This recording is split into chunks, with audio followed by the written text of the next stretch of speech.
বহুল প্রতীক্ষিত model iPhone 17 series বাজারে লঞ্চ করেছে অ্যাপল, কিন্তু নতুন এই মডেল বাজারে আসতেই বাঁধল বিপত্তি। শেয়ার বাজারে $112 বিলিয়ন হারালো বিশ্বের অন্যতম এই টেক জায়ান্ট। নতুন এই ফোনটি উন্মোচনের পর থেকে ক্রেতা উন্মাদনার বিপরীতে শেয়ার বাজারে ব্যাপক এই দরপতনে অনেকটাই হতবাক টেক বিশেষজ্ঞরা। গত 9 সেপ্টেম্বর ফোনটি উন্মোচনের পরপরই 1.5% কমে যায় কোম্পানির শেয়ারের দাম। পরের দিন তা আরও 3.23% কমে পৌঁছায় $226.79। দেখতে না দেখতেই $112 বিলিয়ন হারায় অ্যাপল। বিশ্লেষকরা বলছেন এই দরপতন মূলত অ্যাপলের উদ্ভাবনী কৌশল, মুনাফার সম্ভাবনা এবং কৃত্রিম বুদ্ধিমত্তা প্রতিযোগিতায় আইফোনের অবস্থান নিয়ে গভীর উদ্বেগের প্রতিফলন। উন্মোচনের পর থেকেই অ্যাপলের পক্ষ থেকে বলা হচ্ছিল এবারের আইফোন এয়ার মডেলটি এ যাবৎকালের সবচেয়ে পাতলা আইফোন।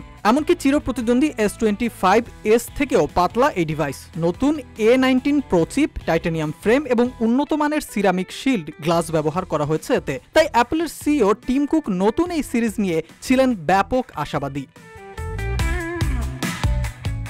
তবে প্রযুক্তি বিশেষজ্ঞরা বলছেন উল্লেখযোগ্য নতুনত্বের অভাব, এআই প্রযুক্তিতে পিছিয়ে থাকা, আগাম তথ্য ও মডেলটির ছবি ফাঁসের মতো ঘটনাই দরপতনের মূল প্রভাবক। নতুন এই মডেলটিতে যুগান্তকারী আপগ্রেডের আশা করছিলেন গ্রাহকরা। সেখানে আইফোন 17 সিরিজে কিছুটা পাতলা ডিজাইন এবং হার্ডওয়্যারে সামান্য কিছু পরিবর্তন আনা হয়েছে, জানিয়ে অনেকটাই হতাশ অ্যাপল প্রেমীরা।